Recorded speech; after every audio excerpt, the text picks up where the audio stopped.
মুজাদ্দিদুল মিল্লাত হযরত আসরাবি থানবী রাহমাতুল্লাহি আলাইহির কাছে ছোট্ট একটা বাচ্চা দিতে আনছেন, বাচ্চাটার পেটে ব্যথা। আমরাও তো অনেক সময় বাচ্চার যদি পেটে ব্যথা হয় হুজুরের কাছে জড়াইতে নিয়ে যাই কি যাই না? এ মুসলমান ভাইয়েরা আমার, আসরাবি থানবী রাহমাতুল্লাহি আলাইহির পাশে একজন অধ্যক্ষ বসা, কলেজের প্রফেসর, কলেজের অধ্যক্ষ বসা। হুজুরের কাছে আনার পর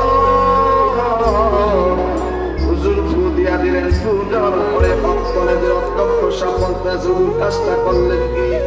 ফু দিলাম। ফু দিলেন, তার সমস্যা কি? পেটে ব্যথা।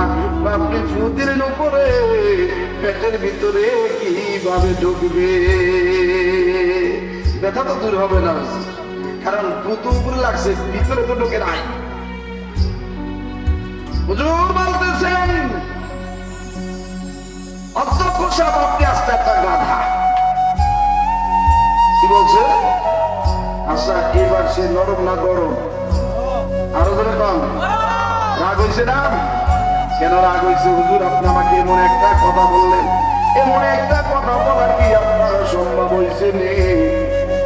কেন আমি যে কথাটা বললাম, আমার এই কথাটা আপনার কোন জায়গায় লাগছে বলে হয় আপনার এই কথাটা আমার কলিজায় যায় আঘাত খাইছে। আপনি যে ভাষা বলছেন, আমি থানবীর কথা যদি আপনার কলিজায় আঘাত লাগতে পারে, তাইলে আল্লাহর কালাম,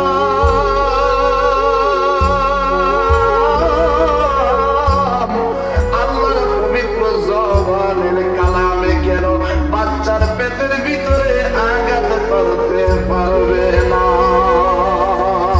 জবাব পাইছি কি পায় নাই? কোরআন শিখাও ছেলে মেয়েকে, ওহে মুসলমান, জান কবজির সময় তোমার হইবে রে আসান। এই জন্য কোরআন জানার দরকার, মানার দরকার আছে না নাই? আজকে সকালবেলা কে কে কোরআন তেলাওয়াত করছেন হাত উঠান।